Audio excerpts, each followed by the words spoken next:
தனி உடைமை கூடாது, உடைமைகள் பொதுவாக்கப்பட வேண்டும். அதாவது பொது உடைமை என்பது எங்களோட லட்சியம். இந்த பாதையானது நாங்கள் கூறுகிற லட்சியத்திற்கு உகந்த பாதை அல்ல. இந்த ஜனநாயகம் போதுமானதல்ல. கம்யூனிசத்தை அடைவதற்கு இருக்கின்ற இந்த ஜனநாயக அமைப்பு முறை அது போதுமானதாக இல்லை என்பது இன்றைக்கு எங்களோட கருத்து தான். பாரதிய ஜனதா கட்சி அது ஒரு பாசிச கட்சி. அது மீண்டும் ஆட்சிக்கு வந்து அமர்ந்தால் அது இந்த அரசமைப்பு சட்டத்தை அகற்றிவிடும். கூறு சாராயம் தள்ளாடுது தமிழகம், ஊத்தி கொடுத்த உத்தமிக்கு போய சில உல்லாசம் சொன்னோம். ஏன் உல்லாசம் என்கிற வார்த்தைன்னு சொன்னாங்க. இன்னைக்கு அதே அரசியல் பார்வையில் வைக்கப்பட்ட விமர்சனம் அதை வெளிப்படுத்துகின்ற சொல்லுதான் திராவிட மாடலிலே டாஸ்மாகை பூட்ட முடியுமா என்கிறது. அதனால் மது விலக்கை நோக்கி அதுக்கு நீங்கள் டெட்லைன் ஃபிக்ஸ் பண்ணுங்கள், ஒரு கால வரையறை நிர்ணயம் செய்யுங்க. மக்கள் கலை இலக்கிய கழகம் தேர்தல் பாதை திருடர் பாதை என்று கூறி வந்தது. தற்போது தேர்தல் பாதைக்கு வந்த காரணம் என்ன? மக்கள் கலை இலக்கிய கழகம் ஒரு கம்யூனிசத்தை லட்சியமாக கொண்ட ஒரு இயக்கம். அது கம்யூனிசத்தை அடைவதற்கு, அதாவது ஏழை பணக்காரன் என்கிற ஏற்றத்தாழ்வு நீங்கி சமத்துவ சமூகம், அதுதான் கம்யூனிசம். அதை அமைப்பதற்கு இன்று இருக்கக்கூடிய இந்த ஜனநாயக கட்டமைப்பில் அதற்கான வாய்ப்பு இல்லை. ஜனநாயகம் உரிமைகளை வழங்குகிறது. அம்பேத்கர் இயற்றிய சட்டம் உரிமைகளை வழங்குகிறது.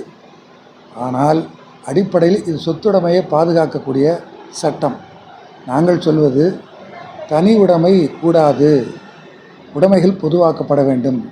அதாவது பொது உடைமை என்பது எங்களோட லட்சியம் என்பதால் இந்த அரசமைப்பு சட்டம் உடைமையை பொதுவாக்குவதில் அதற்கு உடன்பாடு இல்லை. எனவே தான் இந்த ஜனநாயக அமைப்பு முறையில் நாங்கள் விரும்புகின்ற கம்யூனிஸ்ட சமூகத்தை அமைக்க முடியாது. எனவே இந்த பாதையானது நாங்கள் கூறுகிற லட்சியத்திற்கு உகந்த பாதை அல்ல. இந்த ஜனநாயகம் போதுமானதல்ல, இதில் குறை உள்ளது என்கிற அடிப்படையில் இந்த ஜனநாயகத்திற்கு மீண்டும் அழைத்து செல்லுகின்ற இந்த பாதை எங்களுடைய கம்யூனிசத்தை அடைவதற்கு உகந்த பாதை இல்லை என்பதால் தேர்தல் பாதையை நாங்கள் அந்த சொல்லில் அழைத்து வந்தோம். ஆனால் தற்பொழுது அதே பார்வை எங்களிடம் உள்ளது.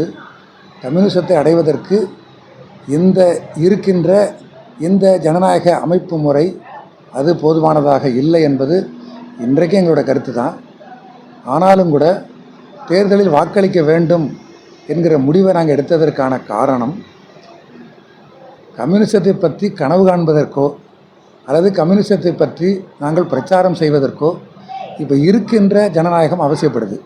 இந்த ஜனநாயகம் நமக்கு பேசுகின்ற உரிமையை, எழுதுகின்ற உரிமையை, வெளிப்படுத்துகின்ற உரிமையை வழங்குகிறது. பாரதிய ஜனதா கட்சி அது ஒரு பாசிச கட்சி. அது மீண்டும் ஆட்சிக்கு வந்து அமர்ந்தால் அது இந்த அரசமைப்பு சட்டத்தை அகற்றிவிடும். முழுமுற்றாக எந்த உரிமையும் தராத மனு சாஸ்திரத்தை அடிப்படையாக கொண்ட ஒரு புதிய அரசமைப்பு சட்டம், ஒரு கான்ஸ்டிடியூஷன் அங்கே அமைக்கப்படும். இந்த கவலையிலிருந்து, இந்த ஆபத்தை உணர்ந்ததால் தான் இந்த அரசமைப்பு சட்டம் பாதுகாக்கப்பட வேண்டும். மனு சாஸ்திரம், பிறப்பின் அடிப்படையில் ஏற்றத்தாழ்வை போதிக்கின்ற மனு சாஸ்திரம் வந்துவிடக்கூடாது. அதை தனது கொள்கையாக திட்டமாக கொண்ட பாரதிய ஜனதா கட்சி தோற்கடிக்கப்பட வேண்டும். அது தேர்தல் வழியிலும் தோற்கடிக்கப்பட வேண்டும். அது அமர்வதற்கான அனைத்து பாதைகளும் அடைக்கப்பட வேண்டும் என்கிற அக்கறையோடு, கவலையோடு எடுத்த முடிவு தான் இது. ஒரு டென்டேட்டிவான, ஒரு தற்காலிகமான, உடனடியாக அவசியப்படுகின்ற ஒரு முடிவு என்கிற வகையில் நாங்கள் தேர்தலில் மக்களை வாக்களிக்க கூற வேண்டும். பாஜகவுக்கு எதிராக நாங்களும் வாக்களிக்க வேண்டும் என்கிற அடிப்படையில் தான் 40 ஆண்டு காலமாக வாக்களிக்காத நாங்கள் இந்த அரசியல் சூழலை, இந்த அச்சுறுத்தலை கணக்கில் கொண்டு இந்த முடிவை எடுத்திருக்கிறோம். பிஜேபியை தோற்கடிப்போம், இந்தியா கூட்டணி ஆதரிப்போம்னு சொல்லிட்டு தொடர்ந்து தேர்தலுக்கான முன்னெடுப்பு எடுத்தீர்கள். ஆனால் இப்போ வந்திருக்கிற ஆட்சி இதே பிஜேபி ஆட்சி. இப்போ என்ன செய்ய போகிறீங்க நீங்கள்? பொதுவாக அவங்க ஒரு முழு பலத்தை கொண்டிருக்கலை, அப்சல்யூட் மெஜாரிட்டி இல்லை, ஒரு வீக்கான ஒரு நிலையில் இருக்கிறாங்க. என்றாலும் கூட அதை தங்களை ஸ்ட்ரெங்தன் பண்ணிக்கிறதுக்கான எல்லா வேலையும் பார்ப்பாங்க. அதை இப்போது பாராளுமன்றத்தில் தங்களோட எண்ணிக்கையை கூட்டிக் கொள்வதற்கு இப்போ அவங்களோட கூட்டணி கட்சிகளை கூட அவங்க சிதைத்து அதிலிருந்து எண்ணிக்கையை எடுத்துக்கொள்வதற்கான வாய்ப்பு உண்டு. அதற்கு உதாரணங்கள் உண்டு. அது மகாராஷ்டிராவில எல்லாம் அப்படி கட்சியை பிளவுபடுத்துவதால் அது மொத்தமாக தன் பக்கம் இழுத்துக்கொள்வது என்கிற முயற்சியை செய்வார்கள். அதன் மூலமாக இந்த 5 ஆண்டுக்குள்ளதாகவே அவங்க முழு பலத்தை பெறுவதற்கான முயற்சி பண்ணுவாங்க. அல்லது இந்த 5 ஆண்டு காலத்தை அடுத்த முறை தேர்தலில் ஒரு முழு பலத்தோடு பாராளுமன்றத்தை ஆக்கிரமித்துக் கொள்வதற்கான வேலைகளை செய்வாங்க. அந்த வேலை என்னவாக இருக்குது என்பதற்கு கடந்த கால அனுபவத்திலிருந்து நாங்கள் சொல்வது, ஏராளமான கலவரங்களை அவங்க உருவாக்குவாங்க. இந்து முஸ்லீம் என்கிற அந்த போலரைசேஷனை அவங்க ஏற்படுத்துகின்ற வகையில் அவங்களோட வேலை திட்டம் இருக்கும் என்பது தான். அந்த அடிப்படையில் இன்னும் ஆபத்து நீங்கவில்லை, விலகவில்லை. எனவே முன்னை காட்டிலும் பாரதிய ஜனதா கட்சியை எதிர்த்து அம்பலப்படுத்துவோம். அவர்கள் காலூன்றுவதை எல்லா வகையிலும் தடுத்து நிறுத்துவதற்கு நாங்கள் பணியாற்றுவோம். ஜெயலலிதா ஆட்சியில் வந்து டாஸ்மாக் எதிராக நீங்கள் ஏற்ற பாடல் வந்து ஒரு பரபரப்பு தமிழ்நாட்டில் பரபரப்பை ஏற்படுத்திச்சு. ஆனால் தற்பொழுது அந்த வீரியம் குறைந்திருக்கிறதா? நான் இப்போ இந்த தேர்தல் குறித்து எங்களோட பார்வை உங்களுக்கு விளக்குனது போல், அப்பப்போ இந்த சமூகத்திற்கு இந்த கொரோனா மாதிரி என்ன வைரஸ் இந்த சமூகத்தை அக்யூட் சொல்லுவாங்க, அதை அப்படி உடனடியாக தாக்கக்கூடிய அல்லது ஒரு தீவிரமான நோயாக பாதிப்பாக எது வருதோ அதற்கு வினையாற்றுவது என்பது பொதுவாக எங்களை போன்ற அரசியல் இயக்கங்களின் கடமையாகுது. அந்த அடிப்படையில் நமக்கு தெரிந்தது தான், அது சித்தர் காலம் தொட்டே நம்முடைய தமிழ் மரபே இந்த மதுவோட சம்மந்தப்பட்டதாக தான் இருக்குது. எனவே மதுவுக்கு எதிரான மக்களது போராட்டங்கள், எங்களோட அமைப்பு கூட 1998 டாஸ்மாக் என்கிற பெயர் வருவதற்கு முன்னதாகவே நாங்கள் சாராய கடைகளை அடித்து உடைத்திருக்கிறாங்க. தஞ்சாவூரில் எங்கள் தோழர்கள் சாராய கடைக்கு எதிராக அப்படி ஒரு போராட்டமெல்லாம் நடத்தியிருக்காங்க, மக்களை திரட்டி கொண்டு. 98 அந்த போராட்டம் தொடங்கிருச்சு. ஆனால் இந்த 2015 இந்த சாராயம் என்பது அதிகப்படியான உயிரிழப்புகளையும் பண்பாட்டு ரீதியாகவே தமிழகத்துடைய ஒரு பண்பாட்டையே சீரடிக்கிற வகையிலே அது ரொம்ப பல்கி பெருகினது. நிறைய விதவைகளை உருவாக்குனது. அவங்களுடைய வாழ்க்கையில் ஒரு இம்மாரல், ஒரு மாரல், ஒரு வேல்யூஸ், ஒரு மதிப்பீடு, விழுமியங்கள் எல்லாவற்றையும் பிடுங்கி கொண்டு அந்த இடத்துல ஒழுங்கினத்தையே ஒரு சமூக பண்பாடாக மாற்றினது. இந்த புரிதல் உங்களுக்கு தெரியும் நினைக்கிறேன். அது நிறைய பண்பாட்டு சீரழிவை குடும்பத்துக்குள்ளே ஏற்படுத்துறது, குடும்பத்துக்குள்ளே சிதைவை ஏற்படுத்தினுச்சு. மொத்த சமூகமும் அப்படி வந்து ஒரு டீமாரலைஸ் ஆனிச்சு. இப்போ இந்த சூழ்நிலையில் தான் மக்கள் அந்த பாதிப்பிலிருந்து அவங்க ரெசிஸ்ட் பண்ணாங்க, நிறைய போராட்டம் நடத்தினாங்க. அப்படி ஒரு சமூக சூழலை, அரசியல் சூழலை கணக்கில் கொண்டு தான் நாம் இதற்காக வினையாற்றணும் என்கிற வகையில் தான் அந்த இயக்கம் ஒரு 3 மாத இயக்கமாக அப்போ தான் மக்கள் அதிகாரம் என்கிற எங்களது தோழமை அமைப்பு உருவாக்கப்பட்டது. அப்படி சமூகத்தில் எது அக்யூட்டான இஷ்யூவோ அதற்கு எதிராக வினையாற்றுவது என்கிற வகையில் தான் அந்த இஷ்யூ எடுத்துக்கிட்டோம். அதாவது மக்களோட இணைந்து ஒரு போராட்டத்தை இறங்குனீங்க, அப்படி தான் பண்ணணும். அதுதான் அக்யூட்டான இஷ்யூவாக இருந்தது அது. அதனால் இப்போ மறுபடியும் சாராயத்தை ஏன் தொடர்ந்து 2015 இப்போ 24 வரைக்கும் ஒரு 9 ஆண்டு காலமாக அதுவே அக்யூட்டான இஷ்யூ கிடையாது. அதை தாண்டி மிகவும் அக்யூட்டான இஷ்யூ, இந்த சமூகத்துக்கு, இந்த நாட்டுக்கு த்ரெட்டான இஷ்யூங்கிற வகையில் அதுதான் எனக்கு இருக்கக்கூடிய சேஃப்ரான் ஃபாசிசம், காவி பாசிசம்ங்கிற வகையில் அதற்கு எதிராக தொடர்ந்து வினையாற்றி கொண்டு இருக்கின்றோம். ஒரு கிட்டத்தட்ட 2015 பிறகு இன்றைக்கி 24 வரைக்கும். அதனால் ஏன் தொடர்ந்து நீங்கள் சாராயத்துக்கு எதிராக வினையாற்றலைன்னு சொன்னாக்கா அது ஒரு இஷ்யூவாக எனக்கு இருந்தது, ஒரு சமூகத்துடைய அக்யூட் இஷ்யூவாக அது இருந்தது. இப்போ அது அக்யூட் இஷ்யூவாக அது எப்படி மாறி இருக்குன்னு சொன்னாக்கா அது மரக்காணம் கள்ளச்சாராய சாவின் மூலமாகவும், இப்போ கள்ளக்குறிச்சி இந்த விஷச்சாராய சாவின் மூலமாகவும் அது ஒரு அக்யூட் இஷ்யூவாக மாறி இருக்குது. அதற்கு வினையாற்றாமல் நாங்கள் அமைதியாக்க முடியாது, அந்த வகையில் வினையாற்றிருக்கிறோம். இன்னும் சரியாக சொல்ல போனாக்கா நாங்கள் சாராயத்துக்கு எதிரானவர்கள் என்கிறது சமுதாயத்துக்கு அறியப்பட்டிருக்கிறோம். ஆனால் உண்மையிலே நாங்கள் சாராயத்துக்கு எதிரானவர்கள்ங்கிறது ஒரு பாட்டு தான். அது பதிலாக இந்த சமூகத்துக்கு எதெல்லாம் தீங்கோ அதற்கு எதிரானவர்கள் என்பது தான். அந்த வகையில் மீத்தேன் கொண்டு வரப்பட்டது, அதற்கு எதிராக ஏராளமான பாடல்களை பாடியிருக்கிறோம். அந்த போராட்டத்தில் நாங்கள் நெடுவாசலையும் கதிராமங்கலத்திலையும் கலந்து கொண்டிருக்கிறோம், பல போராட்டங்களை கலந்து கொண்டிருக்கோம். அதற்கே ஏராளமான பாடல்கள் எழுதியிருக்கிறோம். அதே போல் கொக்கோ கோலாவுக்கு எதிரான போராட்டம், அது வந்து கங்கை கொண்டாடல, நெல்லை அந்த அங்கே. அப்புறம் இங்கே ஸ்டெர்லைட்டு, அதற்கு எதிரான பாடல்கள் போராட்டம். தாதுமணல் கொள்ளை, அதற்கு எதிரான பாடல்கள் போராட்டம். இப்படி ஏராளமான ஒவ்வொரு இஷ்யூஸ்க்கும் நாங்கள் பாடல் எழுதுவதும் பாடுவதும் போராட்டம் நடத்துவதும் இதை மக்கள் கலையில் கிடக்கும் செய்து கொண்டு தான் வருது. அப்படி போராட்டம் பண்ண நீங்கள் தற்போது கள்ளக்குறிச்சிக்கு தாங்கள் தீவிரமாக போராட்டத்தில் இறங்காதபடி வெறும் 2 நாள் உண்ணாவிரதம் என்று போராட்டத்துடன் தீவிரத்தை காட்டாமல் போனது ஏன்? இல்லை, இதில் ஒரு விஷயத்தை ஏனென்றால் ஏற்கனவே அத்தனை போராட்டத்திலும் சாலை மறியல், முற்றுகை போராட்டம் இவ்வளோ இருந்துச்சு. ஆனால் இதுக்கு ஒன்றுமே இல்லை. ஏதோ நாங்களும் போராடினோம், 2 நாள் உண்ணாவிரதம் இருந்தோம், அரசுக்கு அறிக்கை தெரிவித்தோம் அப்படிங்கிற விஷயத்தை கடந்து போத காரணம் என்ன? நான் 2015 கான்டெக்ட் நான் சொன்னேன் உங்கள்கிட்ட. 2015 எது அக்யூட்டான பிரச்சனைனா அது எங்களுக்கான அக்யூட்டான பிரச்சனை இல்லை, இந்த சொசைட்டியோட அக்யூட்டான பிரச்சனையாக சாராயம் இருந்தது. அதற்கு எதிராக மக்கள் வினையாற்றினாங்க, கடைகளை மூடினாங்க, பூட்டு போட்டாங்க, கடைகளுக்கு குறுக்க படுத்து தடுத்தாங்க, சில இடங்களில் அடித்ததாகவும் நமக்கு தகவல் வந்தது. அப்படி ஒரு சமூகத்தோட அக்யூட்டான இஷ்யூவாக ஒரு டிசீஸாக இருந்த பொழுது அதற்கு நாங்கள் வினையாற்றினோம். அப்போ பண்ணணும். அப்போது மக்கள் அடித்தார்கள், மக்கள் எதிர்வினையாற்றினாங்க. ஆனால் கவலைக்குரிய ஒன்று என்னன்னாக்கா 66 பேர் இறந்ததாக தகவல் வருது. அதற்கு பிறகும் எந்த கடைகளும் எந்த கள்ளச்சாரைய அந்த ஊரில் கூட அரசாங்கம் தான் போய் அந்த ஊரில் எடுத்ததுக்கப்புறம் அதை அழிக்குது, அவர்களை கைது பண்ணுது. 2500க்கு மேற்பட்டவர்கள் கைது செய்யப்பட்டதாக நமக்கு செய்திகள் வருது. இப்படி அரசு தான் செய்யுது. ஆனால் நான் 2015 கான்டெக்ட் அந்த ஃபினோமினன் வேறு. அது அங்கே மக்கள் செஞ்சாங்க. நாங்கள் இப்போவும் சொல்கிறோம், ஒரு அமைப்பு என்கிற வகையில், ஒரு மக்களுக்கான அமைப்பு என்கிற வகையில் நாங்களாக ஒரு இஷ்யூவை க்ரியேட் பண்ணுறதில்ல. பதிலாக மக்களிடம் இல்லாத ஒன்றை நாங்கள் செய்யவும் முடியாது, அது சக்ஸஸ் ஆகாது.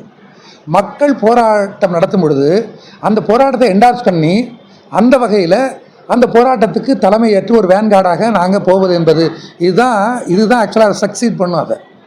ஆனால் இப்போ அந்த எழுச்சிகள் கிடையாது. ஆக்சுவலாக என்ன செய்யணும், கள்ளச்சாராயத்தின் ஒரு தொடர்ச்சியாக இந்த மது என்கிற மயக்கத்தை பழக்கத்தை உருவாக்குகின்ற டாஸ்மாக்கு எதிராகவும் போராட்டம் நடத்துகிறோம்ல. இப்போது ரெண்டுமே இல்லையா? இப்போது இந்த பாதிப்புக்கு பிறகும் எங்களை கேள்வி கேட்குது சில பிஜேபி ஆட்கள், அவங்க ஐடி விங்ஸை வச்சுக்கிட்டு. ஏடிஎம்க்கு விரே கேட்குறாரு, யார் முன்னாள் முதல்வர் எடப்பாடியே கேட்குறாரு, இந்த போராளிகளாம் எங்கே போனாங்கன்னு சொல்கிறாரு.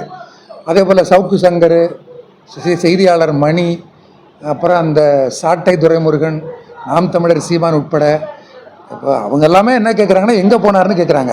ஆமாம், ஏற்கனவே இருந்த வீச்சு இல்லை, இப்போ திமுக ஆதரவாக செயல்பட ஆரம்பிச்சுட்டாங்க. திமுக ஆதரவாக மக்கள் அதிகாரம், மக்கள் இலக்கிய கழகம் இணைந்து செயல்படுற மாதிரி ஒரு தோற்றத்தை ஏற்படுத்திட்டு இருக்காங்க. இப்போ போராடாததுக்கு காரணம் அவர்கள் சொல்கிற மாதிரி இந்த அரசியல் அலையின் காரணம் கிடையாது. ஆக்சுவலாக போராட்ட அலை இல்லாதான் காரணம். மக்கள் இது நார்மலைஸ் ஆகிட்டாங்க, ஆக்கப்பட்டிருக்காங்க. அதில் திமுகவையும் நான் குறை சொல்கிறேன். போதை என்பது ஒரு சமூகத்தின் இயல்பு என்கிற அளவுக்கு அது வதைபடக்கூடிய குடும்ப பெண்களே அவரை ஏற்றுக்கொண்டுட்டாங்க.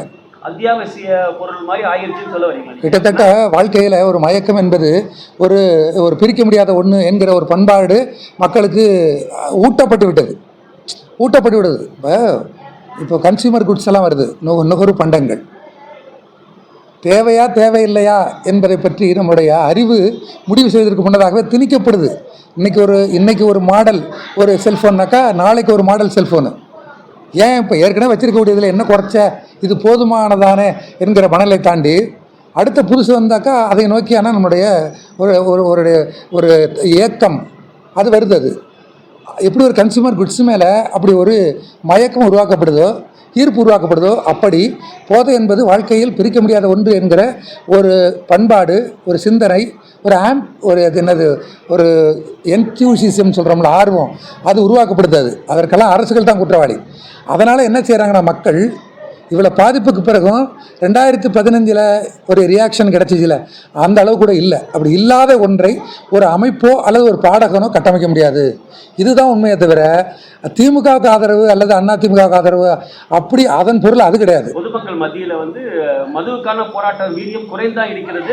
இது சில நேரத்தில் மட்டும்தான் எடுபடுது, தமிழ்நாட்டில் நடந்தது இல்லை அப்படின்னு சொல்ல வரீங்க. ஆமாம், மக்களிடம் இல்லாத ஒன்றை எப்பொழுதுமே அது அப்படிதான். மக்களிடம் இல்லாத ஒன்றை நாம் மட்டுமே கட்டி அமைக்க முடியாது என்பதுதான் உண்மை. அது இப்போ நான் என்ன கேள்வி கேட்குறேன்னாக்கா, நாங்கள் சிறு அமைப்பு, நான் ஒரு பாடகனோட தான், எனக்கு ஊடக வெளிச்சம் என் கைதின் மூலமாக கிடைச்சிது. அதை தாண்டி எனக்கு பிரபலமோ அல்லது அமைப்பு பலமோ எதுவும் கிடையாது. ஆனால் கோடிக்கணக்கான தொண்டர்களை வைத்து கொண்டிருப்பதாக சொல்லக்கூடிய அதிமுக, நான் இப்போ சொல்கிறது மக்கள் இந்த மனநிலையில் இருப்பதாக நீங்கள் கருதுனாக்கா, சாராயத்திற்கு எதிராக, டாஸ்மாக் எதிராக, கள்ளச்சாரத்துக்கு எதிராக, கஞ்சாவுக்கு எதிராக மக்கள் இருக்கிறாங்க. ஆனால் கோவன் தான் பாடலை அல்லது கோவன் சார்ந்திருக்கக்கூடிய மக்கள் கலை இலக்கிய கழகமும் மக்கள் அதிகாரம் தான் வினையாற்றவில்லை என்று சொன்னால் எங்களோட லிமிட்டேஷன், எங்களோட ஸ்ட்ரென்த் என்னன்னு தெரியும். நீங்கள் தான் கோடிக்கணக்காக வச்சுருக்கீங்களே, நீங்கள் இது ஒரு கேம்பெயினாக கண்டக்ட் பண்ண முடியாது தானே? இப்போ தான் 3வது இடத்துக்கு வந்திருக்கிறாரு நாம் தமிழர் சீமான். தமிழ்நாடு முழுக்க கடைகளை மூடுறதா எங்களுடைய லட்சியம், கள்ளச்சாரம் இருக்க விட மாட்டோம் அப்படின்னு சொல்லி இயக்கத்தை அவங்க ஆட்சிக்கு வந்தால் தான் செய்வீங்களா? நீங்கள் ஏன் இப்போ கண்டக்ட் பண்ண முடியாது தானே? அப்படின்னாக்கா ஆட்சிக்கு வந்தால் தான் செய்ய முடியும்னு சொல்லி எடப்பாடி சொல்வது உண்மை என்றால் கோவனை நீங்கள் முதல்வராக்குங்க, எல்லாரும் முடிவு பண்ணுங்கள். இப்போவே மக்கள் கலை இலக்கிய கழகம், மக்கள் அதிகாரம், சாராயத்துக்கு எதிராக தீவிர போராட்டத்தை நடத்துவோம். நீங்கள் அறிவிங்க, நாங்கள் கோவனையும் கோவன் சார்ந்திருக்கக்கூடிய அமைப்பையும் ஆட்சி அதிகாரத்தில் அமர்த்துவோம், அவரை முதல்வராக்குவோம் அப்படின்னு நீங்கள் முடிவு பண்ணி சொல்லுங்கள். நாங்கள் அதை செய்கிறோம். அது முடியுமா முடியாதா? நான் திரும்பவும் சொல்கிறேன், கோவன் என்கிற தனிநபர்களாலேயோ அல்லது மக்களிடம் இல்லாத ஒன்றை கோவன் போன்றவர்களோ கோவன் சார்ந்திருக்க அமைப்போ உருவாக்க முடியாது என்பது சயின்ஸ், சோசியல் சயின்ஸ். அது நான் என்ன சொல்கிறேன்னு சொன்னால், நீங்கள் அப்படி சாத்தியப்படும் என்று கருதினால் நீங்கள் என்னை முதல்வராக்குங்க, அல்லது எங்கள் சார்ந்திருக்கக்கூடிய அமைப்பை நீங்கள் கொண்டு வந்து ஆட்சியில் அமர வைங்கன்னு சொல்கிறேன் நான். அதெல்லாம் சும்மா அது அவங்க சொல்லுவது. அது இன்னும் சொல்ல போனாக்கா அவங்களுக்கே அதில் விருப்பம் கிடையாது. அவர்களுக்கு இந்த பூரண மதுவிலக்கு குறித்தோ அல்லது சாராய கடை கூடாது என்பது குறித்து அவர்களுக்கே விருப்பமும் கண்ணோட்டம் கிடையாது. அவங்களுக்கு என்னன்னு சொன்னாக்கா, எங்களை திட்டுனீங்களே இவங்களை திட்டுங்க அப்படின்னு சொல்கிறது முதல்ல அந்த விமர்சனம் தவறு, அது பேஸ்லெஸ். அது நாங்கள் 2023 அதாவது திமுக ஆட்சி வந்து ஓராண்டு காலத்தில் அவகாசம் கொடுத்தோம். ஏன்னா அவங்க தேர்தல் அறிக்கையில் நாங்கள் படிப்படியாக குறைத்து விடுவோம்னு சொன்னாங்க. ஒரு 500 கடை குறைத்ததாக நமக்கு ஒரு செய்தி கிடைச்சது. ஆனால் அதோடு நின்று போனது. அது நின்று போனதால உடனே என்ன பண்ணணும்னு சொன்னாக்கா, மே மாதம் 3ஆம் தேதி நான் ஒரு பாட்டு பாடினேன். போதையில்லா தமிழ்நாடை பார்க்க முடியுமா, திராவிட மாடலிலே டாஸ்மாகை பூட்ட முடியுமான்னு சொல்லிட்டு பாடியிருக்கிறோம் நாங்கள். ஆனால் இதில் என்ன சொல்கிறாங்கன்னாக்கா, அந்த 2015 போல் பாட்டு ஹாட்டா இல்லை அப்படின்னு அவங்க சொல்கிறாங்க. ஹாட் என்பது நீங்கள் ஹாட்டுன்னு சொல்லுங்கள் அல்லது கூலுன்னு சொல்லுங்கள், நீங்கள் என்ன வேணாலும் சொல்லுங்கள். ஆனால் என்ன உணர்ச்சி என்பதை என் குரல் தீர்மானிப்பது கிடையாது, பதிலாக சமூகம் தீர்மானிப்பது. அப்போ ஹாட்டாக இருந்துச்சு, டாஸ்மாக்கு எதிரான மக்களோட ரியாக்ஷன் ஹாட்டாக இருந்தது. இப்போ இல்லை, அது நார்மலைஸ் ஆகிட்டுன்னு சொல்கிறேன் நான். இன்னொன்று விஷயம், எங்களோட பாடல் என்பது ஹாட்டா இல்லை கூலாங்கிறது கிடையாது, அது ஒரு அரசியல் விமர்சனம். அப்போ ஊருக்கு சாராயம் தள்ளாடுது தமிழகம், ஊற்றி கொடுத்த உத்தமிக்கு போய சில உல்லாசம் சொன்னோம். ஏன் உல்லாசம் என்கிற வார்த்தைன்னு சொன்னாக்கா, இவங்கெல்லாம் சொல்கிற மாதிரி, அதாவது சொல்ல போனாக்கா ஒரு ஒரு ஒரு தரம் தாழ்ந்த சொல்ல பயன்படுத்துவதாக அவங்களாம் சொல்கிறாங்க. தவறு. அது ஒரு அரசியல் கூர்மையை வெளிப்படுத்துகின்ற ஒரு அரசியல் சொல்லாடல். அதுதான் உண்மை. என்ன அரசியல் சொல்லாடல்னாக்கா, ஒரு பக்கம் மக்கள் இறக்குறாங்க, விதவைகள் கிராமம்னு சொல்லக்கூடிய அளவுக்கு ஒரு கிராமமே 140 விதவை பெண்களை கொண்ட கச்சிரா நத்தம்னு நினைக்கிறேன் அந்த ஊர், விருத்தாச்சலம் பக்கத்தில். அப்படி இருந்தது. இப்படி ஒரு சூழலில் இவங்களோட வாழ்க்கை என்னவாக இருந்ததுனாக்கா, வளர்ப்பு மகன் கல்யாணம், அதில் காவல்துறைக்கு என்ன வேலை கொடுத்தாங்களோ நமக்கு தெரியும். அதே போல் பப்ளிக் எல்லோரும் பார்த்துருக்க மகாமக குளத்தில் 2 பேரும் குளித்து அதில் 80 பேர் இறந்தது. அப்புறம் இவங்களோட பொதுவான இவங்களோட சொகுசு பங்களாக்கள், இவங்களை சுற்றி காரு, அப்படி ஒரு ஆடம்பரமான பவனி வருவது. அந்த வகையில் இதோட கான்ஃப்ளிக்ட், இதன் முரண்பாடு. மக்கள் ஒரு பக்கம் செத்துக்கிட்டு இருக்காங்க குடியில், இன்னொரு பக்கம் ஒரு உல்லாச வாழ்க்கை வாழ்வது என்கிற வகையில் இந்த முரண்பாட்டை ஒரு அரசியல் சொல்லாக, அதுதான் உல்லாசம். வேறு இவங்க சொல்கிற மாதிரி திறந்த ஆழ்ந்த விமர்சனம் எல்லாம் கிடையாது, அவங்க அப்படிலாம் எடுத்துக்கலாம். இப்போ திமுக பொறுத்த வரைக்கும் என்னோட விமர்சனம் என்னன்னு சொன்னாக்கா, இவங்க சொல்லுவது சோஷியல் ஜஸ்டிஸ், திராவிட மாடல், சமூக நீதி. ஆனால் இந்த சமூக நீதி என்பதற்காக அவங்க பல திட்டங்கள் கொண்டு வராங்க. பெண் கல்வி, பெண்களை மேம்படுத்துவது, அவங்களுக்கு அரசு பள்ளியில் படித்தாக்க கல்லூரி செலவை ஏற்றுக்கொள்வது, பெண்களுக்கு இலவச பேருந்து, இப்படிலாம் பல விஷயங்கள் சோசியல் ஜஸ்டிஸ் சொல்கிறாங்க. அதே மாதிரி பசங்களுக்கும் அரசு பள்ளியில் படித்தாக்கா மேற்படிப்பு அவங்களுக்கு 1000 சொல்கிறாங்க. இப்படி ஒரு பக்கம் கல்வி, அறிவை தருவது, மேம்படுத்துவது, பகுத்தறிவை வளர்ப்பது, சோஷியல் ஜஸ்டிஸ், டிராவிடியன் மாடல்னு சொல்லிட்டு இன்னொரு பக்கம் அந்த பசங்களையே குடிக்க வைக்கிறது. எங்கள் ஊரில் சின்ன சின்ன பசங்கள்லாம் கடையில் குடித்தவன், பாரில் குடித்தவன், ஒளிஞ்சு குடித்தவன்லாம் இப்போ தெரு முழுக்க பார் ஆகிடுச்சு. இதுதான் எங்களோட அரசியல் விமர்சனம். என்னன்னாக்கா, இதுதான் திராவிட மாடலா? அந்த பாடலில் உல்லாசனம் இருக்காது. எங்களை பொறுத்த வரைக்கும் தமிழக முதல்வர் உல்லாச வாழ்க்கையில் வாழ்கிறாருங்கிறது நாங்கள் வைக்கக்கூடிய விமர்சனம் இல்லை. பதிலாக நீங்கள் சொல்லுகின்ற திராவிட மாடலுக்கு எதிராக இருக்கிறது இந்த டாஸ்மாக்கு, இந்த கலாச்சாரம், இதுதான் அரசியல் விமர்சனம். அதனால் ஹாட்டாக இருக்குதா கூலாக இருக்குங்கிறது இல்லை. அன்னைக்கு அதே அரசியல் கண்ணோட்டத்தில் வைக்கப்பட்ட விமர்சனம் தான் உல்லாசம். இன்றைக்கி அதே அரசியல் பார்வையில் வைக்கப்பட்ட விமர்சனம் அதை வெளிப்படுத்துகின்ற சொல்லுதான் திராவிட மாடலிலே டாஸ்மாகை பூட்ட முடியுமா என்கிறது. அதனால் இதில் அரசியல் தான் இருக்குது, இதில் ஹாட்டா அல்லது சாஃப்டா என்பது அல்ல. மக்கள் கலை இலக்கியத்தை பொறுத்த வரைக்கும் முழு மது விலக்கு என்பது வரவேற்கிறீங்க, அப்படி தானே? நான் இந்த பேட்டியை தொடங்கும் பொழுது கம்யூனிசம் எங்களது லட்சியம். ஒரு கம்யூனிஸ்ட் சமூகத்தில் மது மட்டுமல்ல, மதுவை விட மிக ஆபத்தான மதம் இருக்குல்ல. ஏன்னா மது என்பது இன்றைக்கி சாயங்காலம் குடித்தான்னா காலையில் எழுந்திக்கிறப்போ அவன் மனிதனாக மாறிடுவான். இந்த மாலையில் தான் மிருகமாகிடுவான், அல்லது அரை மிருகம் எப்படி வச்சுக்கலாம். காலையில் அவன் முழு மனிதனாக நல்லபடியாக தான் இருப்பான், ஒரு உழைப்பாளி, ஒரு மனிதனாக அவன் நார்மலைஸ் ஆகிடுவான், வேலைக்கு போவான். ஆனால் மதம் என்பது ஒன்ஸ் தொட்டிக்கிட்டுச்சின்னு சொன்னாக்கா அது காலையில் விடிஞ்சாக்கா அது கரைஞ்சிடாது. அது தொட்டிக்கிட்டுச்சின்னு சொன்னாக்கா அதில் குறிப்பாக இந்து மதவெறி, எந்த மதவெறியாக இருந்தாலும் சரிதான். அது இஸ்லாமிய நாடுகளில் வேறு மதவெறிகளாக இருக்குது, இந்தியாவில் அது இந்து மதவெறியாக இருக்குது. இது ஒரு மதவெறி என்பது ஒன்ஸ் அது மனசில் போய் அது தொற்றி கொண்டால் அதுக்குரிய எதிர்வினை தான் இருக்கும். அதுதான் மணிப்பூரில் 2 பெண்களை ரேப் பண்ணிவிட்டு பாரத் மாதாக்கு ஜெயின்னு சொன்னது. அதுதான் பில்கிஸ் பானுடைய தன்னுடைய 3 வயது குழந்தைய 2 காலம் பிடிச்சி ஓங்கி தரையில் அடித்தது. அதுதான் தன்னுடைய சகோதரியை ரேப் பண்ணது. இப்படி பல விஷயங்களை நம்ம சொல்ல முடியாது. எல்லாவற்றையும் செஞ்சுட்டு கோயில்களை இடிக்கிறது, மசூதி இடிக்கிறது, பள்ளிவாசல் சர்ச்சுகளை இடிக்கிறது, ஹிஜாப் அணிஞ்சதுக்காக அந்த பெண்ணை சுற்றி வளைத்து டார்ச்சர் பண்ணுறது, ஹராஸ் பண்ணுறது, இதுவெல்லாம் மதவெறி பண்ணக்கூடியது. இப்போ கம்யூனிச சமூகம் அமையப்பெறும் அந்த அந்த சூழலில் மதம் இருக்காது, மதவெறி இருக்காது, மது இருக்காது. இன்னும் சொல்ல போனாக்கா கடவுள் நம்பிக்கை சிறுகாக அது அகற்றப்படும். டிப்ரைவ் பண்ணுறது, பிடுங்குவது கிடையாது. பதிலாக அது கருத்து பிரச்சாரத்தின் மூலமாக அகற்றப்படும். கடவுள் நம்பிக்கை என்பது அவங்களோட சொந்த விவகாரமாக இருக்கும். அதை பப்ளிக்கில் அதை பிரச்சாரம் செய்வதற்கான வாய்ப்புகள் இருக்காது, குறைக்கப்படும். இப்படியெல்லாம் பல விஷயங்கள் இருக்குது. அப்படி தான் மதுவும். அது சாதி இருக்காது, சாதி பாராட்ட முடியாது, சாதியை சொல்ல முடியாது, வெளிப்படுத்த முடியாது. அது சிறுக சாதி அவசியமற்றது என்கிற கருத்து பிரச்சாரத்தின் மூலமாக இந்த சாதி இல்லாத ஒரு சமூகமாக அது மாற்றப்படும். இதெல்லாம் கம்யூனிச சமூகத்தில். ஆனால் இப்போ இந்த சமூகம் என்பது ஒரு திராவிடன் மாடல். ஓகே, பட் நிச்சயமாக மகிழ்ச்சி தான் அது. ஆனால் என்றாலும் கூட எங்களுடைய சித்தாந்த பார்வையில், மார்க்சிய பார்வையில் திராவிட மாடலாக இருக்கலாம். ஆனால் இது ஒரு வகையில் ஒரு முதலாளித்துவ அரசு தான், அது அரசமைப்பு தான். இவங்க நாங்கள் எதிர்பார்க்கக்கூடிய மதுவில்லாத, மதம் இல்லாத, சாதி இல்லாத ஒரு சமூகத்தை உருவாக்க நினைத்தாலும் முடியாது, அவங்களால முடியாது. அந்த வகையில் நாங்கள் என்ன சொல்கிறோம்னு சொன்னாக்கா, பூரண மதுவிலக்கு என்பது எங்களை போன்ற கம்யூனிஸ்டின் கொள்கை. உங்கள்கிட்ட அந்த பூரண மதுவிலக்கை உங்களை பற்றி எங்களுக்கு தெரியும், நீங்கள் அதை கொண்டு வர முடியாது, மாட்டீங்க, அது உங்களோட சித்தாந்தம். அது என்றாலும் இன்றைக்கி சமூகம் இந்த கெட்டு சீரழிஞ்சிருக்குது. இதுக்கு சொல்யூஷன் பூரண மதுவிலக்கு தான். எனவே நீங்கள் பூரண மதுவிலக்கை நோக்கி உங்களுடைய நடவடிக்கையை நகர்த்துங்கள் என்று சொல்கிறோம்.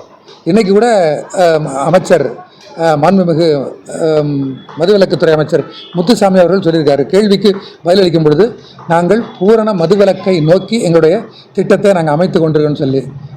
குட், அப்படி இருந்தால் மகிழ்ச்சி தான். ஆனால் அது சும்மா வெறும் வார்த்தையாக இருக்கக்கூடாது. ஏன்னா ஏற்கனவே நீங்கள் கொடுத்த வாக்குறுதியை நீங்கள் நிறைவேற்றலை என்கிற மெட்டீரியல்னு தான் சொல்கிறோம்.